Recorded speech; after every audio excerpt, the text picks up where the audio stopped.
just wanted to make a video about what I feel and what I think about the Terminator series, all 6 of the Terminator movies. And I don't think I'm really planning on making a lot of Terminator related videos on this channel, and that's why I just wanted to review all 6 of the movies in this one video. So let's start with the first one, Terminator 1, or they just call it Terminator. This one is basically a huge cat and mouse chase between Arnold Schwarzenegger's Terminator and Linda Hamilton's Sarah Connor. Arnold Schwarzenegger in this movie has such a strong screen presence. When he stands up in front of the camera, it's just so big, and he takes up like 85% of the screen. He's just a very big guy, and he's a bodybuilder. You can watch the documentary Pumping Iron. It's about his career as a bodybuilder, and it's a very good documentary, so you should go watch that. But let's get back on track here. Terminator. His screen presence is very dominating, and he really feels dangerous. He really feels like the kind of guy that could break your finger in a moment. And he's the perfect opponent for the hero of the story, which is Sarah Connor, played by Linda Hamilton. Compared to Arnold Schwarzenegger, Linda Hamilton is definitely smaller, and she isn't so highly skilled. But that's what's so intriguing about this story is how the villain is just so much stronger than the hero. And when the hero, against all odds, actually wins the bad guy at the end of the movie, it's very satisfying to watch, because it just seems like the hero is going to lose for the entire movie. In this movie, Sarah Connor still isn't really skilled. Of course, she's going to be better and better throughout the rest of the sequels, but in this movie, Sarah Connor just has nothing but her personality and her wits and her romance with Kyle Reese, and that's a very nice thing in this movie. This is a very cold-blooded movie. It's very merciless in the way that it treats its characters. It pretty much drags its characters through mud, and it treats its characters like junk.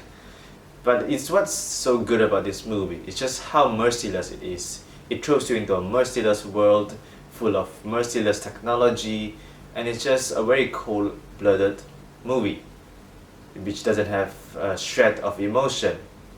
The sequel, however, is completely the opposite. Although the sequel also stars Linda Hamilton, and also stars Arnold Schwarzenegger, also by James Cameron, but it's a huge bag of emotions compared to the cold-blooded first movie. Terminator 2 is very emotional, especially with how it handles relationships and family and friendship, and it actually made me feel quite a lot. It's a very emotional movie which you really would not expect from a sequel to The Terminator. Arnold Schwarzenegger is back in this movie, and he's still as big as a tree. If everyone's like him, we don't even need trees. Linda Hamilton is back, and this movie really expands on her personality and her story and her character arc. So really see how Linda Hamilton grows from the first movie to the second. But the most important character in the entire Terminator series is John Connor, and he gets his introduction in Terminator 2, and it's amazing. The relationship between John Connor and the Terminator is amazing. Oh, I forgot to mention, Arnold Schwarzenegger plays a good guy this time. While he played a really amazing villain in the first movie, he plays an even more amazing hero in the second one. This movie is longer than the first one. It's also more satisfying, and it's more action-packed. But I can understand why some people like the first one more, because the first one is more cold-blooded. So I can understand why people like the first one more. But personally, I lean towards Terminator 2 more, because I just think it's better because of it's more emotional. I think it's longer and more satisfying, more action-packed, and it's definitely better than Terminator 3. Terminator 3 just doesn't have the same tone of the first 2 movies. A lot of the action sequences in Terminator 3 feel artificial, but when the action sequences are good, they are good. There are some really good action sequences in Terminator 3, but the first 2 movies were more than action sequences. They were end of the world situations. They were life or death situations. Those stuff are what made Terminator 2 one of my favorite movies of all time, and I don't say that easily. Not many movies are my favorite movies of all time, but Terminator 2 truly is a very special movie. It far exceeds the standard of a regular blockbuster, and Terminator 3 just fails to live up to the first two movies, but it's still fine. I mean, the main reason why a lot of people don't like it is the tone. It really feels like a 90s action movie rather than a Terminator movie, because it has a lot of unfunny jokes and it just has a very campy tone. It isn't serious at all. Terminator 2 had some jokes, but the jokes always existed within the parameters of the universe. However, in this movie, it just doesn't fit. Terminator 4, or as they like to call Terminator Salvation, that's the title of the movie. Let's talk about the title for a second. It's just the most cliche title ever. You could just call it Terminator Resurrection or Terminator Retribution. They just use the most cliched sequel names, but whatever, the title is the least of the problems here. Remember how I said that some of the action sequences in Terminator 3 are very artificial? Guess what? The entire movie of Terminator Salvation is just a lot of artificial action sequences. None of the action sequences in this movie feel real. They all feel like computer generated effects. That's all they are. And they're not even good. They look very fake. And this movie doesn't have anything else than its action sequences. And even those action sequences are bad. Besides, this movie just looks very ugly because the color grading in this movie just totally fails. The whole movie looks very grayish, which makes it look very ugly. Sam Worthington in this movie is pretty bad. His acting is pretty bad. His facial expression is always the same. It's like how when you watch Lion King, the lion's expression is always the same. When the lion's father dies in the Lion King, his expression is like that. And when the lion is having fun, his expression is like that. It doesn't change. That's the same thing with Sam Worthington.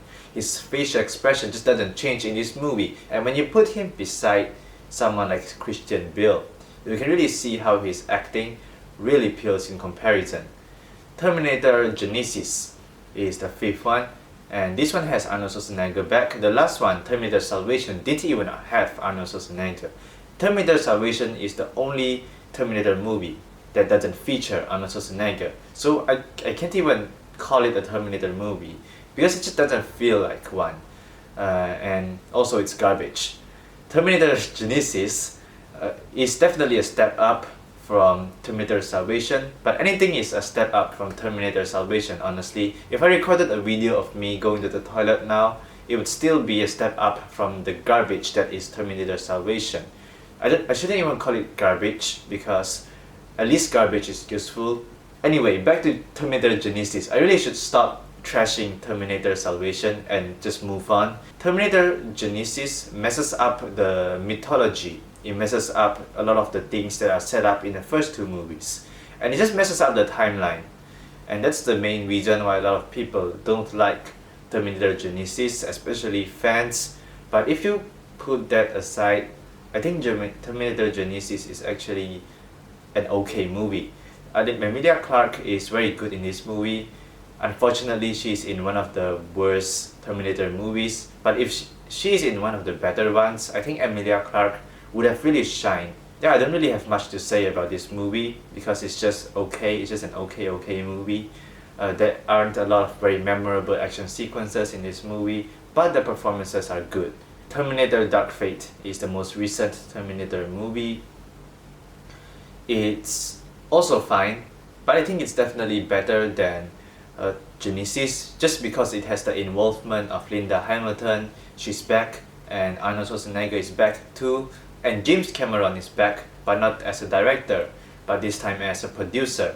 Tim Miller, who directed Deadpool, is going to direct Dark Fate.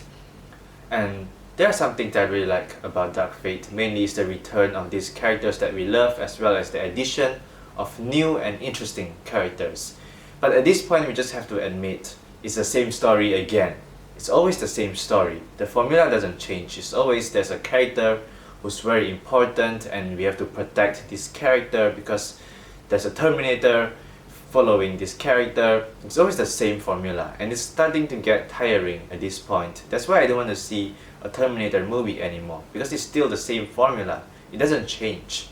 And the story is obviously the worst part of this movie because it's the same thing again. But it's just nice to see a few familiar faces, and I think that the action sequences actually delivered. But the villain in this movie is just bad. I'm not saying the villain's design is bad, but just the look of the villain. It doesn't have the dangerous look that a Terminator villain should have. In fact, the look of the villain in this movie looks a lot like a manager of IKEA. But I know why a lot of people don't like this movie. It's because of a storyline decision that they did at the beginning. Spoiler alert right here. They killed off John Connor in the beginning, which is something that a lot of people did not like. But I think it's fine because I think it's the only way for them to actually make a new story. Some sacrifices have to be made in order for new opportunities to open, in order for new stories to tell. So I think it's okay. But I really understand if some people really think that it's a very bad decision. But I think Dark Fate is still fine. It's not as memorable as the first two movies, but at this point, no sequel is going to be as good as the first two. The first two is always going to be in a league of their own. But if you're talking about sequels, I think Dark Fate is the best. It's even better than 3, it's better than Genesis, and it's obviously better than Salvation. The future of the Terminator series, I really hope it just ends here. I really hope there isn't a new Terminator movie, because I'd rather see this series die with a bang than see it live on and just die slowly and end up becoming one of those Japanese gambling machine mascots.